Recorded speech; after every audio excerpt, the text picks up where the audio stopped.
Missed an episode of your favorite podcast? Choose from over a decade of content in our archives, not just the latest episode. All free at GCNlive.com. This is your call to action. Get prepared, America. Economy, survival, energy, disasters. This is USAPrepares.com. Informative radio, educational radio. Interact now by emailing instructor@USAPrepares.com or text at 434-390-7953. Class, please take your seats. Now, your instructor, Vincent Finelli. Delighted to be here. Everyone all set, cocked, locked. Here we go. Your dial set correctly to USAPrepares.com. We broadcast 2 hours from high atop the Missouri Ozark Mountains. And if you'd like to call us, 866-582-9933. 866-582-9933. Telephone listen line. It's a great way to take us with you as you travel or work. 605-477-3249. 605-477-3249. Kyle's engineering the broadcast at GCN in Minnesota. I'm Vincent Finelli. Today, live from Australia, Guineith Isaacs. Welcome. Hello, Vincent. How are you this morning? I noticed you're actually sounding a lot better. Yeah, well, I appreciate that. I really do. Yeah, I haven't been discussing what's going on here with me, but things are getting better. They really are. That's good. And you know the interesting. Well, let me do this. Now, this is not necessarily for me. But there's a change in my voice, and there's a reason for that. But it's getting better. And, it may take months or even longer for that to happen. But I have received a number of telephone calls, messages, and so has Mrs. Finelli, about some of our instructors. And I've talked with them on the air. I'm sorry, off the air. And some of your instructors are having very, very serious challenges, all kinds of challenges. I'm talking about family challenges where someone or parents are very, very, very sick, and require lots of attention. I'm talking about your instructors who, some of whom are sick, very sick, and require attention, medical attention. And I'm not asking you for money. I'm just thinking that you might want to do what I'm doing. And that is, if you pray, would you please consider adding to your prayers your instructors and their families? Yep. Because absolutely there are things that are going on behind the scenes at USA Prepares, which are difficult for us, all of us. And for those of you who are new to this broadcast, we are a bunch of volunteers. There are no contracts. There's nothing in writing. There's not even a handshake. It's just a verbal commitment that we have made to each other to give our best shot at sharing our life experiences, our research, our opinions, and our time with those of you who are in class, listening, paying attention, and share this information with others. That's who we are. And Guineith Isaacs is a lady who has called me on her own dime from Australia months and months and months ago. And she would tell me things, things that she has experienced, things that were happening in Australia. And I thought that it was worthy, what she was saying is worthy of inviting her to be an instructor. Kyle Harris, the same thing. Miles, the same thing. Joey. It goes way back. People I meet in life that whom I think are interesting, who I think have things to share, who I think are willing to stay with the commitment rather than just being a flash in the pan, meaning, just show up once and then go away. People are willing to be with us for the duration. People who can succinctly say what they're trying to say and have cogent points. people who are intelligent, and people who have honesty and integrity. The list goes on and on about the qualifications. But that's who we are. Nobody gets paid. Nobody gets paid. We're just a bunch of people going in the same direction. I've been accused in the media of being a leader of people who are strange. And I bristle at that. I bristle at being a leader. I am not a leader. All I am is a guy, a farmer, who is going in a particular direction, and somehow people who are going in exactly the same direction or darn close become associated with us. And we're just people going in the same direction who think similarly in many, many ways. And yet we get together and talk about it, and we're on the same side almost for everything. And that's easy to do if you read, you learn, you discern, you have honesty and integrity at your core. You're not a mean person. You don't want to inflict harm on people just because you might think it's fun. That's kind of who we are. People who don't want to inflict harm. People who will help others. People who will, if they see someone stranded on the side of the road and they don't think it's a setup, will help that person. That's kind of what we do in all the time that we're awake. We pay attention and we look up and we look down and we try to make things better. And we try to lead by example.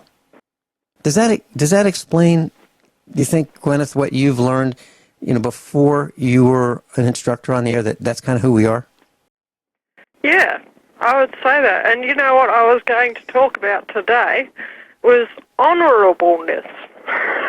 If that makes sense. Honourability. Yeah, it does. Absolutely full on. And walking with honour in this life. And then you go talking about it. I did not write that in the email that I sent you earlier, did I? But I thought, no, I'm going to talk about honour. No, yeah. I think that's great. Well, let's just share with our class today what we are going to talk about. And class, here's how it goes. Guineith will, throughout the week, she will find things that have happened to her that she thinks are worth sharing. And she'll send me an email and she'll say, here's what I'd like to talk about. So we just don't go on the air and just wing it, because that's not productive, or as productive as we could use this airtime. But what is productive is if I know what she's going to talk about and I have a chance to think about some of the things that she would like to talk about. So she sets the stage. Okay, Norm Shealy sets the stage. Rick Miller sets the stage. Well, I've got lots of questions for lots of our instructors, but basically most of the time they have something that they would like to share. And from the email that I got regarding this broadcast is lawyers, court cases, and the Prepper Freeman.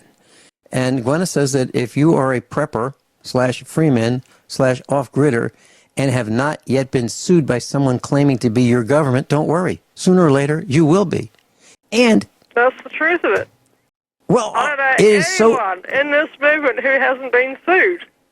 Well, they're working on suing us. Claiming to be their government. Well, they're working on suing my family. That's coming. That's coming. They've got it all lined up. The government's got it all lined up. I haven't really talked about it, but they want to take us down. I mean, financially, take USA Prepares, me, my family, the farm. They want to take us down. And, I said, I'm not going to yield this strategy, but I have a really interesting strategy, and I will share this strategy with our class once I deploy it. But it's really simple.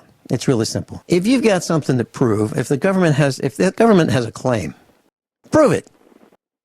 Not only prove it, we demand to know who our accusers are. So if they've got some snitches and some spies and some people feeding them wrong information, we want to know who they are. Not only do we want to know who they are, we want to know who the government operatives are. We demand to know who all of them are, everyone who is participating in this attack. Everyone. We want to know who they are, what they do, their phone numbers, their social security numbers, where they live, what their job title is, how much they make. We want to know. That's public information. Are they getting paid for the information? Or are they receiving other benefits to pass the information along? That's exactly right. So we want to know all that. Now, what would we do with that information? Well, we would use that to our advantage, just the same way that they use to their advantage whatever they get. Now, how do they get information? Well, one of the ways that governments get information is they pay rewards. You want to snitch on someone who you think might not be paying the right amount in taxes, they'll give you a reward. You go snitch on your neighbor. What a great way to go. That's one of the ways. Another way is that's for financial rewards. But what about people who are in the drug business? So they catch some guy with a small amount of drugs. They say, you know what? It's going to be terrible. You're going to be in prison, and it's going to be just awful. But I'll tell you what. We'll cut you a deal. We'll make it less miserable for you, and all you have to do is snitch on your friends. And then once you snitch on your friends, now you're a marked man or a marked woman, and you've got a death sentence. So you keep snitching. Yeah, and what they do is they rope you in. Do they really care about a person's life who is a snitch? Obviously not. I was going to say, so in a word, no. Yeah, so those are the kind of tactics that these people who wear uniforms, who have government jobs, use. These are thug tactics. And they also do things by the way, yes. I'll bring this up after the break, but if the people who are in on this scheme think that they're going to be protected by the police afterwards, they've got another thing coming. The police won't protect you. That's another good point. Guineith and I will be right back. She's in Australia. She's staying up late for this broadcast. She's on the other side of the world. I'm Vince Finelli. We'll be right back. We're back with Guineith Isaacs live in Australia. Tom in Maryland, welcome. You're on live with us. Vince, I hope you and your guest from Australia are having a good holiday week. And I wanted to call in quickly. I'm not going to hold you up because I always enjoy listening. I learn a lot more that way. But I wanted to let you know that I pray for all my brothers and sisters in Christ all the time. And, you spoke about how we tend to come together with similar ideas. And I think those who are Christian and some who are not, but also have Christian ideals, if you will, do have a tendency to come together for that very reason. We're dealing with simple things like honor, like your guest spoke of, and dignity, and the laws of nature's God. We would call the God of the Bible. Men are men, women are women. One's not superior to the other. They complement one another. Basic things that we know to be true that are simple and complete, and we find and know that these are truths that really are being fought against on a daily basis. So when you speak about issues and problems with the world coming against you and your instructors, listen, we're blood in the water, and there are a lot of sharks out there. And if this time in the world is doing anything, it's certainly drawing the lines of demarcation. And I think that's one good thing that will come out of these distressful times is we're going to see, and we are seeing, who is who, the master coming off. And it's about time. There's been so much deception for so long. I take comfort in the fact that we can start more clearly seeing who is on the side of right and good and justice and who is not. And I'll leave you with one quote I saw in a movie, A Knight of Malta. A guy was playing this, and I don't know if this was actually attributed to an actual Knight of Malta. They used to be called the Hospitallers. It said this, and I find it to be very true. He spoke about the lunacy that he's seen done in the name of religion of fanatics of every denomination, and how they stand by their lunacy and their treacherous ways and call it the will of God. He said, holiness is in right action and courage on behalf of those who cannot defend themselves, and goodness. What God desires is here, and he points to his forehead, and here, and he points to his heart. And what you decide to do every day will make you a good man or not. And Very well. You do every day what makes you a good man. You speak the truth. You love God. You don't mind speaking about that. You bring on people who also speak the truth. And I'll tell you, if we don't come together, we're going to lose this battle by default. Let me share a short story with you. Yesterday, I designed a tray, an overflow, a containment tray for a battery bank, and I had it fabricated at an air conditioning shop. It's roughly 3 feet by 8 feet long, and I wanted it done a certain way, and I found it at a very reasonable price, and so I had it made, and I went to pick it up. And I was talking with the gentleman who was helping us load it into the truck. It filled up the majority of the truck bed. And we were talking about God and religion, and and I said, Catholic came up. And I said, I was raised Roman Catholic, but I don't go to church. And he said, well, I don't either anymore. And he said that we talked about God is everywhere. And God is everywhere. And I said, I don't need a broker to go between me and my God. I can communicate directly. And someday, I won't do it now, but there have been several miracles in my life. I'm talking about health-related miracles where the darkest moments were on our family, and they were reversed. And we went from imminent death in our family, literally. I'm not exaggerating. Literal imminent death, to where I've had a chill go up my spine and know right then and there that death was going to be reversed, which was just moments away, and it was multiple times. It brings a tear to my eye saying this, but it's absolutely true. Tom, is there anything else that you'd like to share with us? Vince, again, I just want you to know that I'm praying for you and all of your instructors and your show and your message. Last, I was talking with one of our instructors, and he's a really good guy. I had lunch with him one time on the East Coast. And this story is germane to what we're talking about. I was talking with him yesterday about YouTube, and he posts he posts almost all of our audio on YouTube every day, and he has for years. And something is going on with the count of our YouTube and videos, and I'm not involved in this. I sit behind the microphone, I do my piece here, our instructors do their piece, Genesis does their piece, and then it's picked up off the satellite by this gentleman on the East Coast, and he puts it on YouTube every day, and he strips out the commercials, for which he has my permission and GCN's permission to strip out the commercials. So there are a number of people who go to YouTube and just download and listen because they can just set it and play it, and it's convenient. Well, YouTube now has this advertiser-friendly content guideline. Let me tell you what it is. And this is right from support.google.com, and it's advertiser-friendly content guidelines. And this affects USA Prepares, as well as many other people who are posting their audio and video on YouTube. And it says, this is an introduction to YouTube partner program policies and security.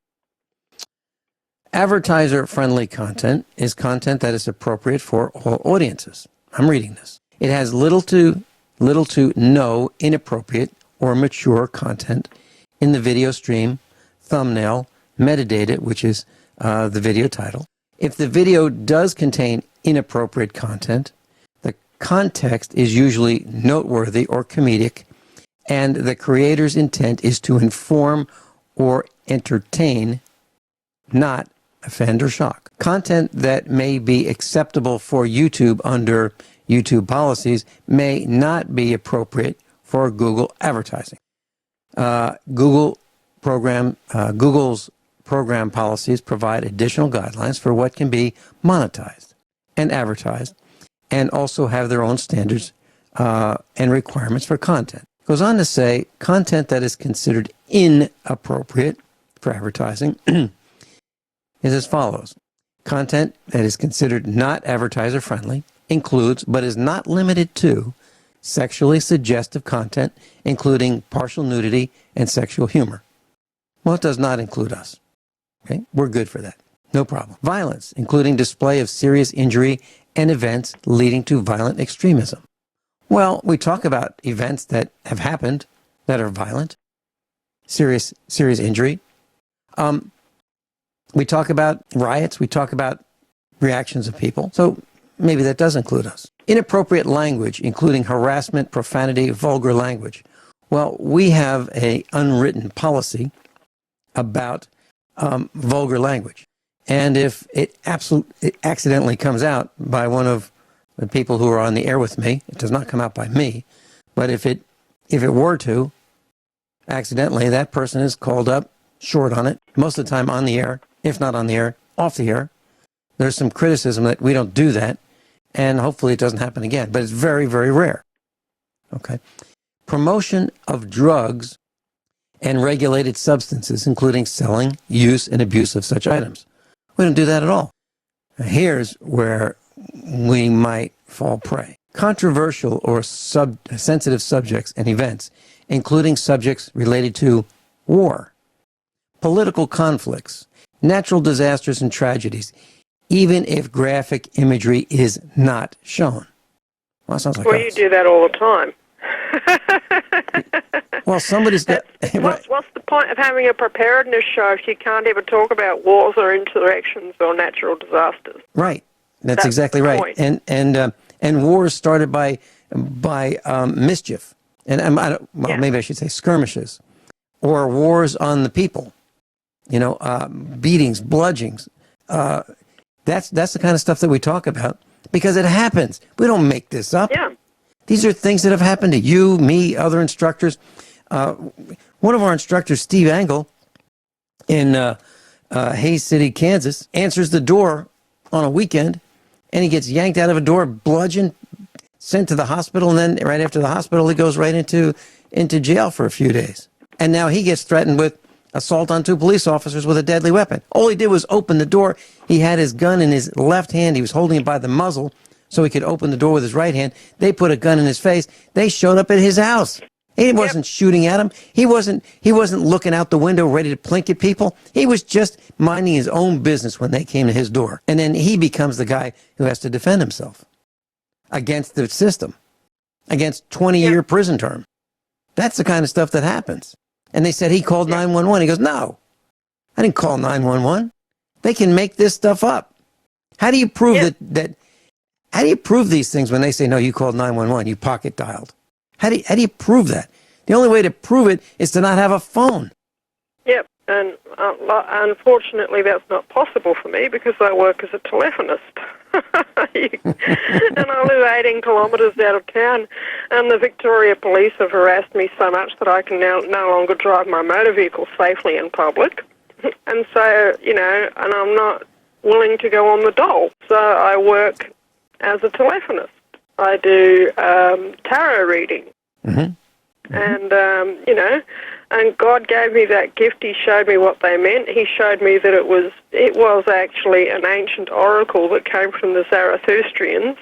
And the Zarathustrians had a monotheism that talked about God and the devil, and they preferred God. And so I was going, oh, okay. Well, I guess I can do the card readings then. I wouldn't have known that if I hadn't actually gone out and done the research. And I didn't start out with that attitude. I started out with the attitude that's generally taught in churches, which is that tarot is evil, bad, wicked, and wrong. And my actual experience has been that tarot often reveals the truth behind a situation, and, facts that are hidden that upon going and researching in the real world, they show up to actually be true. And so how do you... yeah. How does this work? Does someone contact you for a reading? How does this work? Okay. I work through a telephone service. Okay, so that's... I'm not allowed, under my contract with them, I'm not allowed to divulge which service I work for. Okay? but I work for a telephone service and they route the calls through to me. But I work on a subcontract basis, so if I want to go and work for another service, then I could absolutely go and do that and allocate my time. So I work as a subcontractor, okay, which means according to Australian law, I'm not eligible for unemployment benefits anyway. And I'm a woman going back to honour. I'm a woman of honour. I'm not going to claim a benefit from the government that I'm not actually eligible for. So, yeah. How accurate, Guineith Isaacs, how accurate would you say your readings are? How does this work? A person contacts you. Share with us the interaction. How does it work? How long does it take? Those kinds of things, please. Okay. And the accuracy. I would say most readings that I've done have been around about 10 to 15 minutes long. Okay, and apparently across the industry that's fairly standard. And basically they call me up and they say, I'd like a reading about my love life. That's, and so what I do, I shuffle the deck. I'll say, okay, well, I'll just shuffle the cards and I'll lay them out and I'll see what they have to say for you today. I shuffle the cards and if you could imagine a card game, okay, but where each place in the card game meant something different, okay, and each card has a fixed set of archetypes associated with it, okay? So like, for instance, if you get a card which is the sun, it's going to have a different set of resonances than, for instance, if you pulled out the devil card.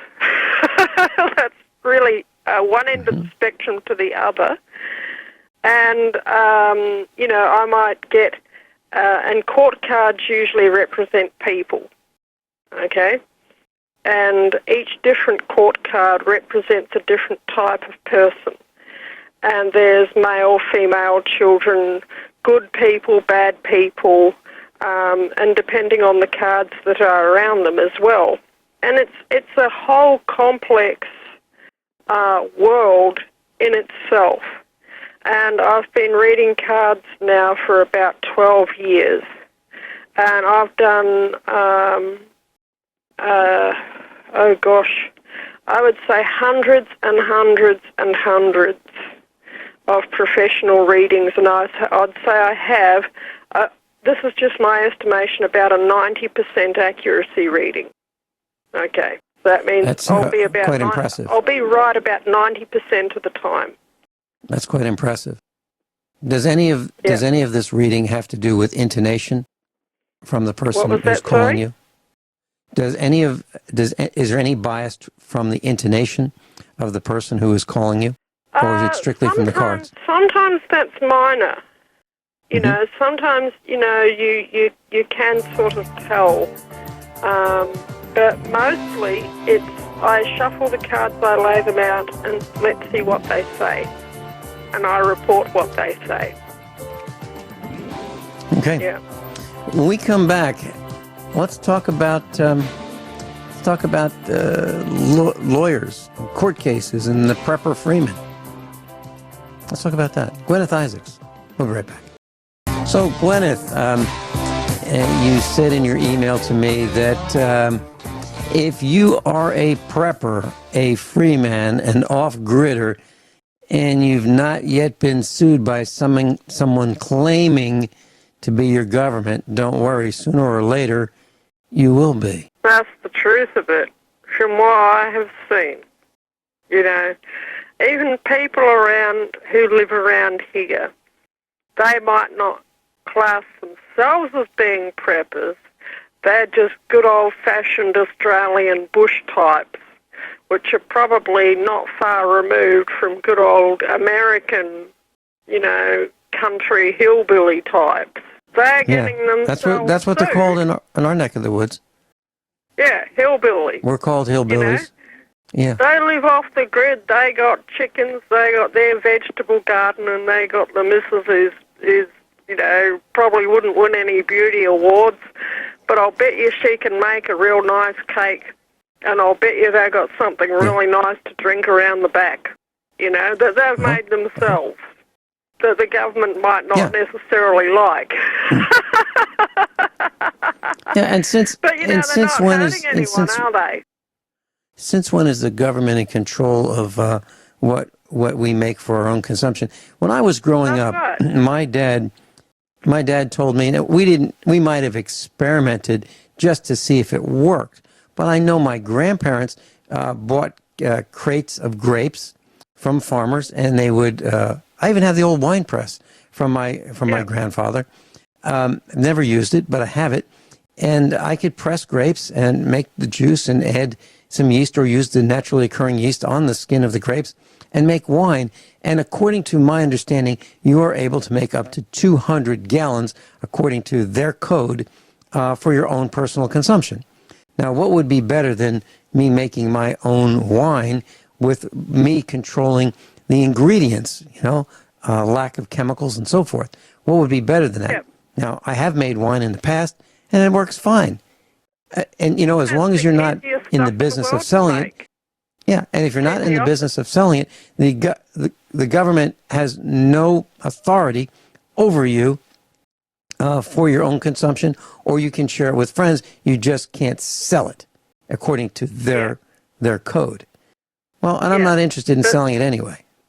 No, but the thing is that if you've got, you know, barrels of whatever lying around, you make it each year, and some of these beverages don't get drunk for 5, 10 or 20 years. So that means you make up a new lot each year. You can clock up that 200 gallons or whatever it is pretty quickly. If you've got a supply, even just for your own use and for the use of your friends, and then the police can sit to and, you know, start building a case. Because they say, well, you've got all, but you don't mention that that's the one from 1993, that's the one from 1998, that's the one from last year, that's the one from 2000, you know. But some of these beverages, that's the case. Even the non-liquor ones, you know. And, you know, it's absolutely ridiculous. And then they say, oh, well, we haven't found your customers yet, but we're sure they're out there. You know what I mean? That's an example. Other areas, oh, God forbid that you should ever have a raw milk trading thing where you trade your raw milk for someone else's, you know, silver beetle cabbages or whatever. You know? How are you meant to get things that you're not so good at growing except by engaging in barter? Well, I'm hearing more and more people engaging in barter. And some of it is just gifts. Some of it is just being friendly with the neighbors. Yesterday I was on the way out of our driveway. Our neighbor's truck was coming in. So we, you know, passed in the driveway and we shut off our engines, and he said, I've got some asparagus for your wife. I said, well, great. That's wonderful. I said, I'm on my way out. I'd love to stay, but I've got to go. So he dropped off the asparagus. That's the kind of stuff that happens all the time. That's normal human activity. And what's he, and there's no receipt saying, listen, you owe me for that asparagus, and here's how much you owe me. It's not like that. Everyone all set? Cocked, locked. Here we go. Hour number 2 of USA Prepares. Guineith Isaacs is with us. Guineith, I've got an announcement. The city of Poplar Bluff, the corporation of Poplar Bluff, Missouri, in southeast Missouri, is interested in deploying smart meters. Actually, not the city. I'm sorry, not the people, the city. And the city government is trying to run roughshod over its villagers. So we are going to do a special broadcast on Friday, hour number 1, regarding these smart meters and the dangers of the technologies. So I'm concerned about it. I want my smart meter out of here. My smart meter is covered up with a number 10 steel coffee can to help protect it from snowballs and things, and rain and whatever else might damage it until it gets removed. But we're going to have a special broadcast to alert the people of Poplar Bluff about what their city is doing. And they are being kept in the dark. And in my opinion, that all of the people on the city council should be removed immediately from their positions allegedly representing the villagers, because they're not representing the villagers. They're not even fostering discussion. They're not even saying, you know what, there's a possibility that this is dangerous. Why don't we discuss it? As a matter of fact, the old meters are working fine. What actually is the problem? These are people who are being manipulated. Either they're being bribed, or they're being coerced, or they're being blackmailed, or they're being threatened, or they're weak. But for sure, they are most certainly ignorant of the facts. I'm not talking about the villagers. I'm talking about the people who are representing the villagers, like the mayor, like the general manager of municipal utilities. So, class, if you'd like to send me the telephone numbers of these people, I will. I'll make them available for you to call. So, who are the city representatives, alleged representatives? Give me their names and numbers. Cell numbers will work fine. We'll give them out over the air, and we'd like you to attend all of the meetings. And we want to make sure that you're informed, because if you are not informed, you're going to let these guys run roughshod over you, and you will foster increased disease, cancers, and health problems in your neck of the woods with more electromagnetic radiation. And who was it that said hang together or hang separately? Yeah, you're absolutely right. Founding fathers. You know, you might think, oh, this is not my problem. I don't live in Poplar Bluff. Yeah, you live in the municipality down the road. But what's happening there is going to happen in your municipality. And if the people of other surrounding municipalities stand up and support their brothers and sisters in Poplar Bluff, then the, so-called governments of these municipalities, which aren't governments at all, they are private corporations, they will think twice, knowing the fight that they're going to have on their hands when it comes time to roll it out in your area. Mm-hmm. That's just how it works. And it was Benjamin Franklin who said, just before signing the Declaration of Independence, he said, "We must indeed all hang together, or most assuredly, we shall all hang separately." That's right. He said that in the Continental Congress. I don't know how hard I can hammer that into people's skulls. We've got to and that's what our government does. Our government is really, really expert at singling people out when the government is in force. Let me give you an example. When the police pull someone over, it's usually a couple cops in a car pulling over one person. The cops use overwhelming force, lights, element of surprise, sirens, noise, and they come out and they're in uniforms. And typically they wear these hats. Now, why do they wear these hats? If you look at a cop's hat, it is usually has a raised peak, which makes them appear bigger than they even are.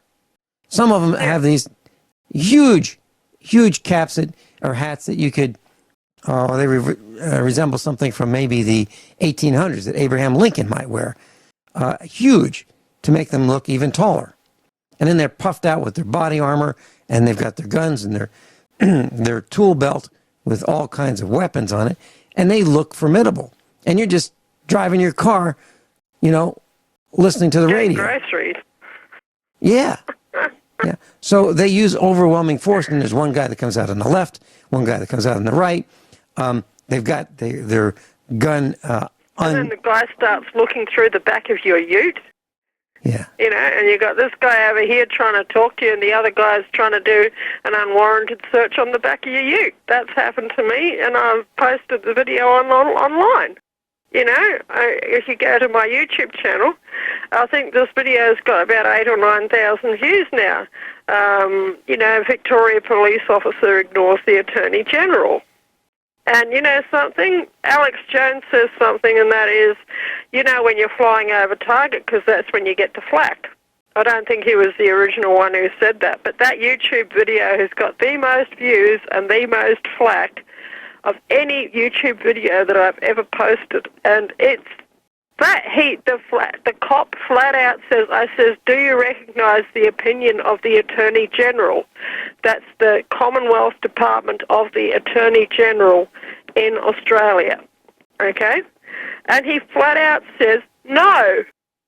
And I was so gobsmacked when I heard that, and then a few minutes after that I said, oh, by the way, you're being filmed. Yeah. And then they have a button, I'm sure, some sort of device that they are allowed to use under the FCC rules that they can press and they can block and they can turn off your camera. They do. I've had that happen to me a number of times. But that little piece of footage survived that process. Sometimes you get clips that do survive, and depending on how you've set your camera up. But yeah, he flat out said that he does not recognise the opinion of the Attorney General. And you tell me, Vincent, what the Attorney General does in the United States. Let me share something with you. I had a meeting with Mrs. Finelli and the city manager of Lebanon, Missouri. That is a city in Missouri called Lebanon. Lebanon. It's a corporation. And so I was meeting with this guy, and I said, you have a copy of the Missouri State Constitution? And he said, yeah, I got it in my car somewhere, but we don't go by that. Let me say that a different way. We don't go by that. I've had judges... We have our own policies and procedures. You know what? So we have the guy... If your policies and procedures do not follow the Constitution, then that's called high treason. That is what we have in the city of Lebanon, Missouri.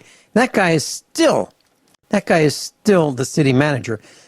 I do everything I can to avoid going to the city of Lebanon, Missouri. Everything I can. There's some things I have to get there.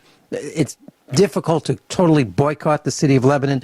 However, if I could totally boycott it, I would. I vote with my wallet. I vote with my wallet. Yesterday I went to a great home improvement store, and it's been there for a long time. It's called Sutherland's. Sutherland's has people who work there that the guys who work there and the gals operate the forklifts. They get behind the counter. They know where the products are. They stock the shelves. They do it all. Okay, so they don't have specialists that just load and unload and don't do anything else. They don't have specialists who stand behind the register that have no idea what the products that they're selling are. They actually have people who know what they're doing. Mm-hmm. And so I walked in yesterday and I needed something. I'm putting some tile in. I've never done this kind of tile before, but I needed a type of aluminum molding that goes behind the tile. I'm putting a tub in, first tub we've had in this house. So I'm putting this in. And I needed this 8-foot sections of trim molding. And they had it. The other stores don't have it. Well, there was a guy behind the counter and he had a white shirt on. And he was about my age. I thought, so I said, can I help you? And there were some other young people at the counter behind him. And it's like a central counter. It's not like where there's conveyor belts where you check out. You go to the counter and you bring your basket to the counter. You put your things on the counter, and then they check them out one at a time. So I said, I'm looking for something, and it was an odd thing. What I also wanted to buy was, a countertop in the United States is typically Formica or Wilson art, and it's the flat counter. Your sink's cut out in it, and then there's a backsplash that's about 4 inches tall. Well, the way they do it now is the backsplash just has a little bead of silicone, and water gets under there, and then water causes the the medium density fiberboard to expand, and it just falls apart. So I wanted to repair the countertop, and I wanted to put in a stainless steel inside corner bead, which is like, maybe a 1/4 of an inch wide, and it runs the length of the counter behind the sink. So that's all I wanted to do. So I said, do you have that? And he said, let's go look. So we looked, and we looked everywhere in the store. Now here's the store manager. Here's the guy who runs the entire store. And he said, looks like we don't have it. Let me make a call. So he gets on the phone, and he makes a phone call to a competitor in Springfield, Missouri, like 50 miles away. So he calls them to see if they have it, and they say, no, that's been discontinued. So he gives me alternative solutions to finding this product. Now, this is the store manager. Now, how often does that happen? Not too often, right? And we talked about too often. We've talked about how things are changing. You're lucky enough to have an old-fashioned hardware store. Yeah. So that's class. You may want to patronize those kinds of companies before they disappear. We'll be right back. You asked about the duties of the state attorney general. The primary duty of a state attorney general includes representing the state government in legal actions and protecting the public through criminal and civil litigation.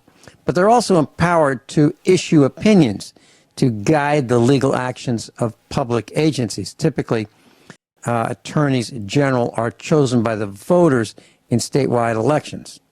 They are also supposed to protect we, the villagers, from the government and other organizations. Your thoughts? Did I lose Guineith? Guineith, are you still with us? Let's see. Let me just check this screen here. It kind of looks like I'm connected. Is Guineith connected? Hello? Yes, okay, Hello, good. I can hear you. Can you hear me? Okay, great. Yep. Can you hear me? Got you fine. It's funny how that cut out just at that moment. I think we might be being monitored here. So what do you think about what I said? Is that accurate? Okay, yeah, it is. It absolutely is. And with this particular cop, I said I've seceded from the state of Victoria, okay? And, it was regarding a Attorney General's opinion, which is the Commonwealth Attorney General, Commonwealth of Australia Attorney General, Opinion 1489, says interstate motor vehicle registrations shall be recognised. And because I have seceded, set up my own state with, which is surrounded by the state of Victoria, I have the right to issue my own motor vehicle registrations and set up my own bureaucracy as I see fit, okay? I would not have done this if I had not received such harassment in the years beforehand for me just going around doing my normal business, of transporting livestock, going and getting groceries, picking up bales of hay and sacks of chaff, yada, yada, yada. It got to the point where I couldn't even go down the road to the farmer down the road and pick up a sack of chaff for my horse because I might meet members of the blue team who would give me a hard time and it would completely destroy my day because they would issue me with an extortionate notice of demand which might be $700 or $800. And that's going to ruin anyone's day. And then the T-boning happened, after I had seceded. And, I would not have done this if they had actually been a worthwhile government who is actually doing what a government ought to do with providing, actual security to the people and structure for a society to conduct its normal business.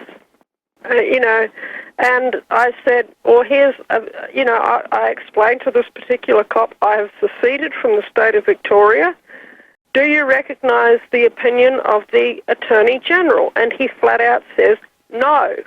And I'll provide you with a link to that video afterwards, and you can put it on the USA Prepares page. And, the class can go and watch it because that's so typical of how our supposed, law enforcement who are no more than a bunch of armed thugs go about their business. He was going to pull me out of my car and give me a roadside blood test, until he realised that he was being filmed. Now, that's somebody who's not a doctor, who has no medical training, performing a medical procedure. How do I know that needle's sterile? How do I know it hasn't been used on some junkie just before me? In fact, how do you know it's not an injection? How do you know it's? How do you know it's not an injection? Yeah, how do I know it's not injecting some poison into me? Well, heck, we used to, when we were children, they used to have these immunizations in elementary school, and they would just jab you with this little cap that had 4 little prongs on it, and it was treated with some kind of biological substance, and it would go into your bloodstream. I mean, it was like 4 little needle pricks, and bam, you didn't even see it coming. It could be something like that. Our son is going to be helping me this afternoon, right after the broadcast, actually in about 25 minutes, and we're going to be moving our batteries, our nickel iron batteries, into a rack that we've fabricated. And they weigh about, 81 pounds apiece. So our plan is to expand our off-grid system so that it can handle a greater capacity. And as I was thinking about this, I was thinking about something that our other son did yesterday. He decided he was going to make dinner for us, and he got the crock pot out and plugged it in, and made some what's called Italian beef. It's kind of like pulled pork, except it's beef, and it has this Italian seasoning. It's absolutely outstanding. And he made it for the first time, and everybody loved it. And I'm thinking, okay, so how does Guineith do this? Because, Guineith, you are totally off the grid, and running an electric crock pot probably doesn't make a lot of sense because of the power consumption that's used by, this slow-cooking crock pot. Do you cook on a stove, those kinds of things that might go into an electric crock pot? How do you handle cooking a meal like that, or part of a meal? Okay. We have wood fires, okay? We have 3 wood fires in the house, one in the lounge, which is primarily for heating, although you can cook on it. One in the kitchen, which is like a wood-fired range with an oven, okay? And then we have a wood-fired water heater. So we have, and this house was built in 1985, and I moved into it 4 years ago. So I didn't set up this system. If it had been me setting it up, I probably would have integrated the water heating with the kitchen stove. But it wasn't. So we got 3 wood fires. And I live in a eucalyptus forest, quite literally, with kangaroos and wallabies and echidnas, and cockatoos and all the rest of it. So if you think of what an archetypical, somebody living out in the Aussie bush would be living like, that's how I live. Complete with kangaroos hopping past. And our neighbour, or one of the people who lives locally, he's only just moved in not so long ago, and I saw a tow truck coming up, and it had his vehicle on the back, and I went, here's trouble. Initially, I thought he'd probably had his plates taken, but it wasn't that. He'd hit a 6-foot-tall grey kangaroo. No. That's how big they are, and actually they get even bigger than that. I have seen these. This was in Western Australia. I saw once a grey kangaroo that was 8 feet tall. They are really, really big. Aren't they magnificent? They absolutely are. I was actually hunting goats with my bow and arrow in the underbrush at the time, and we surprised each other. He was just hanging out in the undergrowth, and so was I. I was hunting goats with my bow and arrow. I didn't end up getting a goat that day. but there was a flock that was sort of down in, ferally hanging around down below, and I was getting up the hill and, downwind to try and get a good shot. And I saw this. They're called boomers, and he would have been 8 feet tall easily, and I'm 6 foot tall, and he really, really made me feel small. But thankfully, because they can be dangerous, they can attack you. They sit up on their tail, and they get those enormous back legs, and they go bam. And fortunately, he got such a fright, he actually ran off. But it was such a boom, boom, boom, loping run. It was amazing to see. But yeah, that's how we do. If I need to cook a soup, okay, I have to have a good old think about it, and I usually have a pot of soup on the go all the time, and I put it on the stove, and I keep it boiling. And that's how people used to run things before electricity and crock pots were invented, was they had a pot of soup going all the time, and if somebody got hungry, they'd ladle themselves out something to eat. Right. And, but I go out and I, work in my garden during the day, and so it's not like the fire's going all the time. But usually there's at least some hot coals in one of the fireplaces. And for getting the fire started, I've got a couple of methods. One of them's a big lighter and some newspaper, and there's a particular shrub that grows around here called Chinaman bush. It's very, very good for fire starting because it will burn even when wet. It has a very high resin content. And, of course, that means that you learn to be real cautious about sparks and fire when you're out in the forest for the 6 months of the year when it's completely and utterly, totally dry. You learn to be really, really careful because you use the stuff as kindling. You know how easily it can spark. But you've got to learn, if you're doing preparedness, there will be similar plants. There'll be something in your area. The other method that I have for starting fire is a flint, okay? And you scrape a knife along the flint, and it creates quite a spark. You have a thing of tinder, and that's how people used to start fires before big lighters were invented. Sure.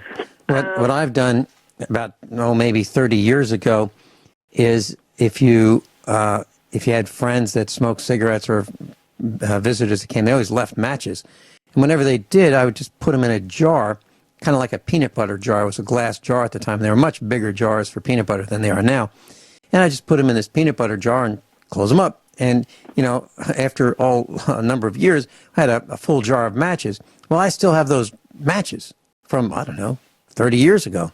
Still have them in the jar. They work fine. So, I use one at a time. I'm judicious with them. I try not to waste them. And because they used to be free. If you went to a grocery store and someone bought cigarettes, they'd give you, 1, 2, 3 packs of matches. It was just something that happened. I don't know if it happens anymore. Probably not, because they're probably saving the money. They probably figured out they weren't selling as many big lighters. Yeah, right. So my question, I'm looking on eBay right now, and I was thinking about this, the crock pot we have that's electric. Well, obviously that's going to be a problem because as we go further and further totally off the grid, we're not going to want to be using electric appliances like that. So I'm thinking cast iron crock pot, with a lid, and use it on our gas stove. We have a propane gas stove, and we have, we own our own propane tanks. So we could put that on the back burner, that little tiny simmering burner, and just let that run all day. That would work really well for us. But I was just wondering if you cook with cast iron on your stove, or what do you use? I absolutely do. If I can get a cast iron pot at the op shop or whatever, you do see them from time to time. I absolutely do pick it up. As I'm becoming more aware, I wouldn't say that I'm totally not using aluminium anymore, but because some of the bigger pots, it's really hard to get a really, really large cast iron pot. So one or two of the really big pots that we have around here, they still are aluminium, but I try not to put anything too acidic in them. Yeah, right. You know, right. and they will be phased out and repurposed as time goes on, and made into gardens or whatever. Well, but this is it. You've got to think about this. And each day, at about 5 p.m., I said, "Okay, boys, go out and get the firewood," and they go out and they bring in a couple of boxes of firewood and also a new supply of Chinaman bush for kindling. And if it gets to like 6 o'clock and I find that they're still on their computers, then I say, "What the bloomin' heck do you think you're doing? Get out there and get the wood." Sure. You've got to train your kids. If you're in a preparedness mindset, you've got to train your kids that the wood's not going to get itself. Right. Okay. And I can't get it because then we won't be eating until 10 p.m. And I say, "Oh, why can't you do it?" I say, "Well, because I'm cooking." And we do have a couple of bread makers. And if I get to it by about 11 a.m. or midday to get bread on, then I can cook a loaf of bread and I can cook a cake. Okay? And they are really, really good. And they will run in the middle of the day, on our solar power. They will run in the middle of the day on our solar power, but you obviously, if you're living off the grid, you can't run anything like that at night, okay? Ditto washing machine, ditto water pumping, and sometimes, because we have a gravity tower for our water pressure, okay, instead of using a pressure pump, because if we were using a pressure pump, we wouldn't be able to run the taps at night. So what we do is usually about once a week, I get our tank water and I run an electric water pump, okay? I think it's an Onga, O-N-G-A, and I pump about 1,000 litres into an IBC cube that sits on top of a tower, and that provides gravity. Here in this country, they call it a header tower. I don't know what they call them in the US, but I'm sure you're, familiar with the type of water towers because they used to be everywhere in the country. You're talking about like a round, or a circular kind of a tower with a dome top, that kind of thing. They used to be, but we use an IBC, serves the same purpose. Okay. When we come back, I'd like to share with you a quick tip for how to clean used cast iron pots and pans that are really disgusting when you buy them. We'll be right back. Class, if you want to find out more about Guineith Isaacs, just go to usaprepares.com, usaprepares.com, and go to the instructors tab, and you'll find a link to her page. I'll take you right there. Also on page number 1 of USA Prepares. Guineith, I was traveling and there was a guy selling some stuff out of his garage and driveway, and he had some things that I was interested in. And as I was looking around, he had some cast iron pans. I thought, wow. And so I looked, and I think they said $5 each. So I think there were 4 of them. That's all right. That's what I thought. And, they're pretty, well, if you looked at them, they'd be pretty unappetizing. They had, 30 years worth of grease and goo and on them. And I thought, that's okay. But there's got to be an easy way to clean them without chemicals and without chipping and sanding. And so what I did, we heat our house with wood, very much the way you do. And I just took them and I put them in the wood stove. And I left them there for... Put them in a wood stove and it burns it all off. And you'll find it gets red hot, and that's the end of the problem. Everything is sterilized. It was clean, and so won't even I had be rusted anymore. They were magnificent. Even or deoxidizes the rust and turns it back into iron. when it gets that hot? Well, they came out. It wasn't like a roaring flame, because I put them, in the ashes. I kind of buried them. We have an outdoor wood furnace, but you could do it with a wood stove that's in the house. You might just put one at a time in there, but it absolutely worked. Several days later, they were magnificent. Took them out, brought them into the kitchen, dusted them off, brought them into the kitchen. We have a kind of like a Brillo pad or an SOS pad. It's like steel wool with wool in it, with soap in it. But we use the stainless steel ones that don't have the soap in it. It's kind of like a rougher, coarser version of the SOS pads. And I put some dishwashing detergent on it, scrubbed it out, and then oiled it, seasoned them all, and they're perfect. They're like brand new. Actually, they're better than brand new, because the new ones are made by these import manufacturing companies that are thinner, cheaper, rougher, nowhere near as good as the 100-year-old USA manufactured versions. Yeah. Mm-hmm. And not only that, if you, after it's been through that process, if you get, a bit of rag and you soak it in some olive oil and then rub the pot, okay, that for one thing it helps to stop it from corroding again, and it helps to give it a bit of a non-stick surface, and it makes the food taste absolutely beautiful. It really does.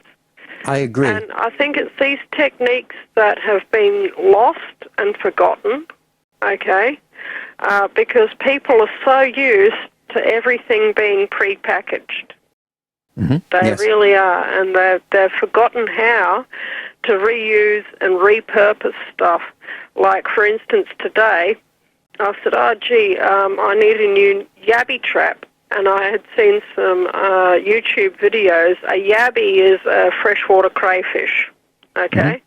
And we have a dam, and the day that I moved in here, I bought 24 yabbies with me, 24 freshwater crayfish.